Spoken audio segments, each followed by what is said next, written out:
ഏട്ട എന്താ ആലോചിക്കുന്നേ? എടി, നീ വീട്ടിലെത്തുന്നതിന് മുമ്പ് ഞാൻ പ്രകാശിനെ കൊണ്ട് വന്നിരിക്കും. ഏട്ടാ, ആദ്യം ആ ടെക്സ്റ്റൈൽസിലൊന്ന് കയറി നോക്കണേ. ആ, ഞാൻ കയറിക്കോളാം. നീ സമാധാനമായിട്ട് പോ.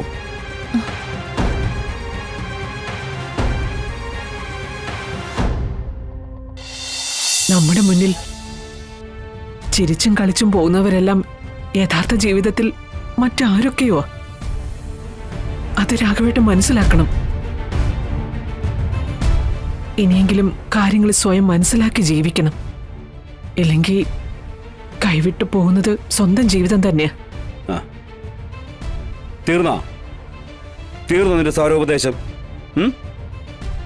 ഞാനേ 1ാം ക്ലാസ്സിലോ 2ാം ക്ലാസ്സിലോ പഠിക്കുന്ന കുട്ടിയൊന്നും അല്ല.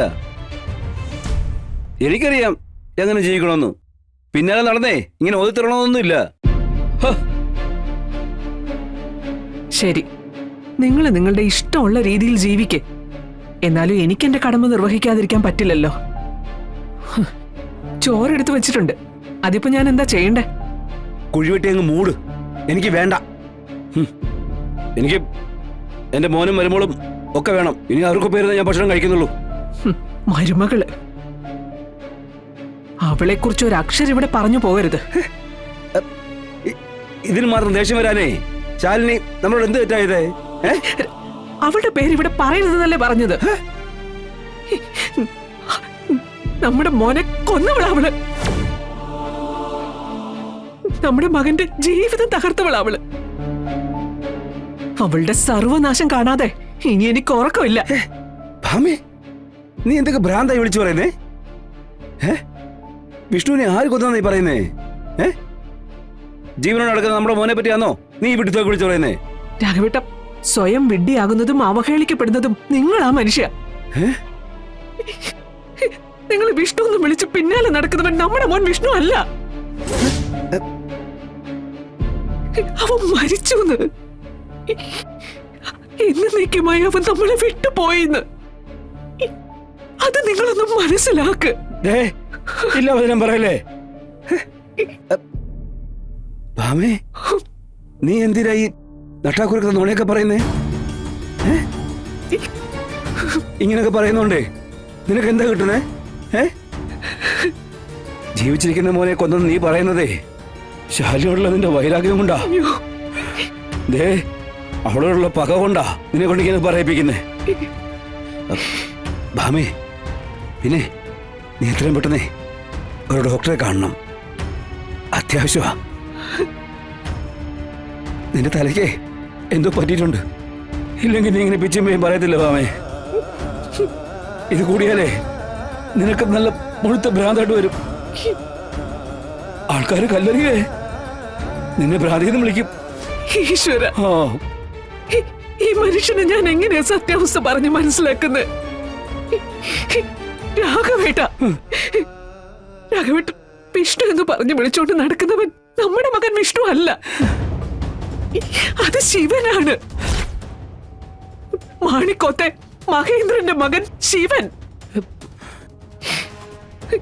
രാഘവേട്ടന്റെ മുന്നിൽ അവൻ വിഷ്ണുവായിട്ട് അഭിനയിക്കുക. രാഘവേട്ടൻ ഇതൊക്കെ ഒന്ന് മനസ്സിലാക്ക്. എന്തിനാ ഭാമേ നീ ഇങ്ങനെ എന്നെ സങ്കടപ്പെടുത്തുന്നേ?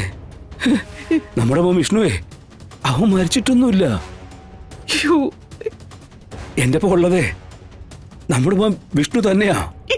അതെ, അവന് നമ്മളെ വിട്ട് അങ്ങനൊന്നും പോകാനും പറ്റത്തില്ല. ഭാമേ, നിനക്കേ നിന്റെ തലയ്ക്ക് എന്തോ വിളവോട് വന്നിരിക്കുക. നെല്ലിക്കത്തളം വെക്കണം, അല്ലെങ്കിൽ ഷോക്ക് അടിപ്പിക്കണം. എന്നാലേ നിനക്കിത് മാറത്തുള്ളൂ കേട്ടോ. എന്നാലത് മാറത്തുള്ളൂ. പാവം എന്റെ വിഷ്ണു. അവനിത് കേൾക്കുമ്പോ എന്തൊരു സങ്കടം ഉണ്ടാവും. നിങ്ങൾ നന്നാവില്ല മനുഷ്യ. ഒരു കാലത്ത് നിങ്ങൾ നന്നാവില്ല. നിങ്ങൾ ജീവിക്കുന്നത് നിങ്ങളുടേതായ ഒരു ലോകത്താ. അതില് നിങ്ങൾ നിങ്ങളെ മാത്രമേ കാണുന്നുള്ളൂ.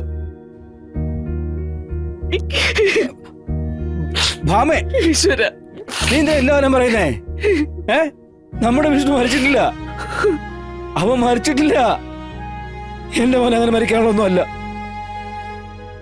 അതെ, ഞാൻ മരിച്ചാലേ എന്റെ ചിതയ്ക്ക് തീ കൊളുത്തുള്ളവനാ.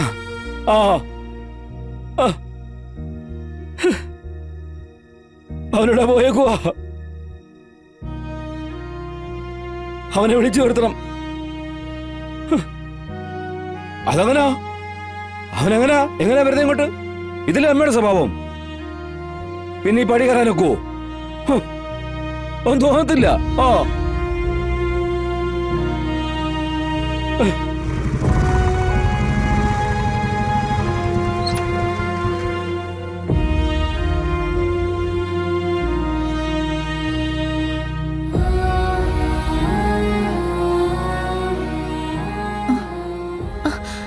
ശിവേട്ടാ, ആ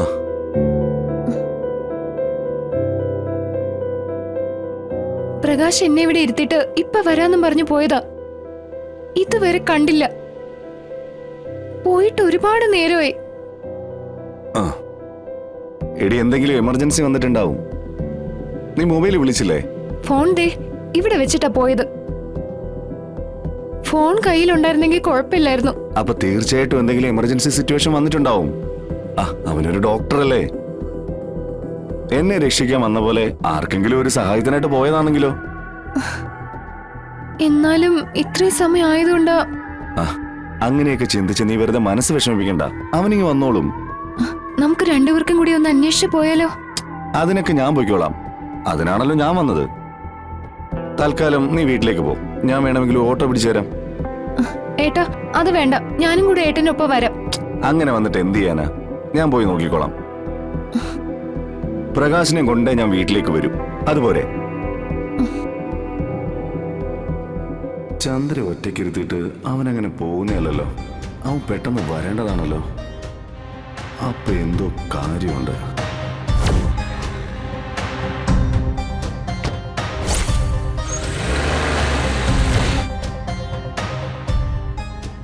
ഏട്ട എന്താ ആലോചിക്കുന്നേ? എടി, നീ വീട്ടിലെത്തുന്നതിന് മുമ്പ് ഞാൻ പ്രകാശിനെ കൊണ്ട് വന്നിരിക്കും. ഏട്ടാ, ആദ്യം ആ ടെക്സ്റ്റൈൽസിലൊന്ന് കയറി നോക്കണേ. ആ ഞാൻ കയറിക്കോളാം.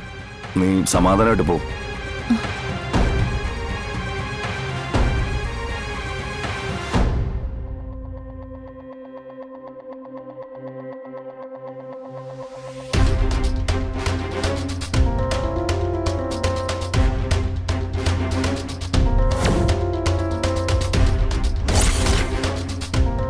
അയ്യോ പ്രകാശ്, ഈശ്വര.